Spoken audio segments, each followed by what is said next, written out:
امریکہ، Europe اور Asia میں حالیہ معاشی بحران سے متاثر ہونے والے بہت سے لوگ اب بھی ٹوٹے ہوئے خوابوں کی کرچیاں سمیٹ نہیں پا رہے، لیکن اب سے 80 برس پہلے بھی عالمی معیشت ایک ایسے تاریک دور میں داخل ہوئی تھی جس کی تلخ یادیں آج عجائب گھروں کی زینت اور معیشت کی کتابوں کا حصہ ہیں۔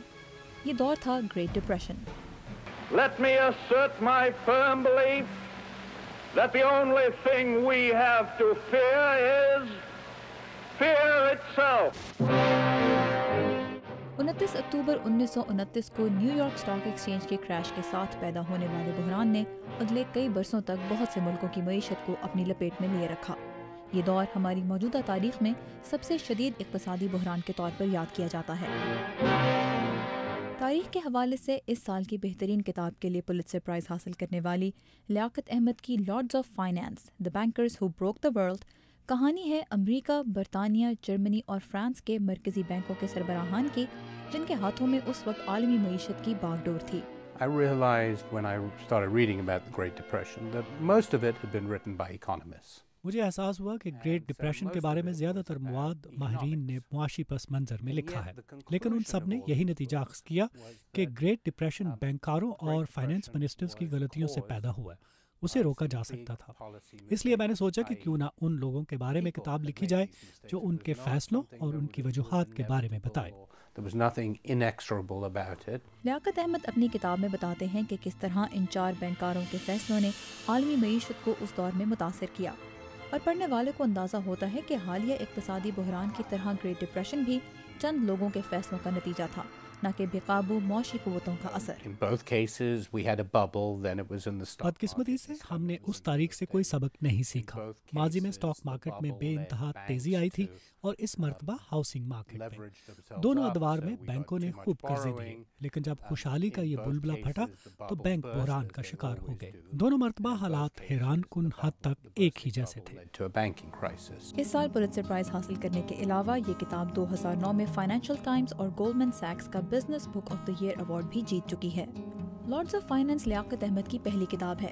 پیشے کے اعتبار سے وہ مصنف نہیں، آکسفورڈ اور ہارورڈ یونیورسٹی سے تعلیم یافتہ انویسٹمنٹ بینکر ہیں، جن کا خاندان کئی دہائیاں قبل ہندوستان سے ہجرت کر کے کینیا میں آباد ہوا۔ لیاقت احمد بتاتے ہیں کہ کتاب لکھنے کی خواہش انہیں کئی برسوں سے تھی، اور اس خواب کی تعبیر کا سہرا وہ اپنی اہلیہ کے سر باندھتے ہیں۔ جب میں نے ارادہ کیا کہ میں انویسٹمنٹ بینکنگ میں اپنا قدرے منافع بخش کیریئر چھوڑ کر کتاب لکھنا چاہتا ہوں تو میری اہلیہ نے میرا بہت ساتھ دیا۔ میں نے سوچا تھا کہ اگر اس کو میں اپنا سہارا نہ دوں تو وہ رہ جائے گا۔ And I figured that when you're dead and gone, people don't worry whether.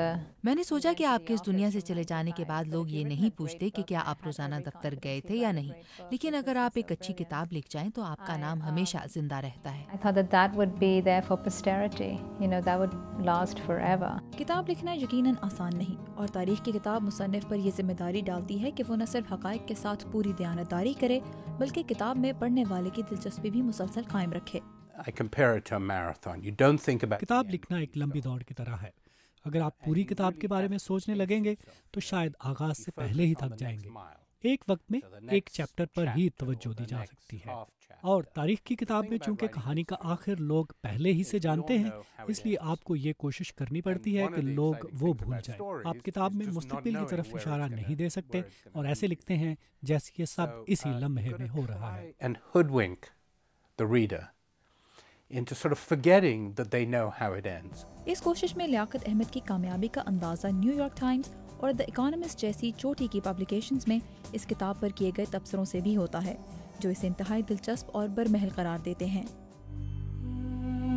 کہتے ہیں تاریخ اپنا آپ دہراتی ہے، شاید اس لیے کہ انسان ماضی کی مشکلات سے سیکھے گئے سبق اچھے وقتوں میں بھول جاتا ہے۔ لارڈز آف فائنانس ہمیں ایک بار پھر یہ یاد دلاتی ہے کہ مستقبل میں گریٹ ڈپریشن اور حالیہ معاشی بحران جیسی صورتحال سے بچنے کے لیے ہمیں اپنے رویے آج بدلنے ہوں گے۔ سب سے بڑا سبق تو یہی ہے کہ آپ ادھار لے کر کچھ عرصہ تو مزے سے گزاریں گے، لیکن آخر میں صرف آنسو ہی آپ کا سرمایہ ہوگا، لہٰذا شروع ہی سے چادر دیکھ کر پاؤں پھیلائیں۔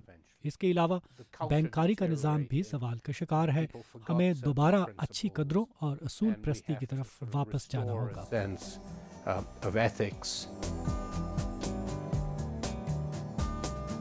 لیکن کیا یہ کتاب مستقبل کے کسی معاشی بحران کو ٹالنے میں کوئی کردار ادا کر سکے گی؟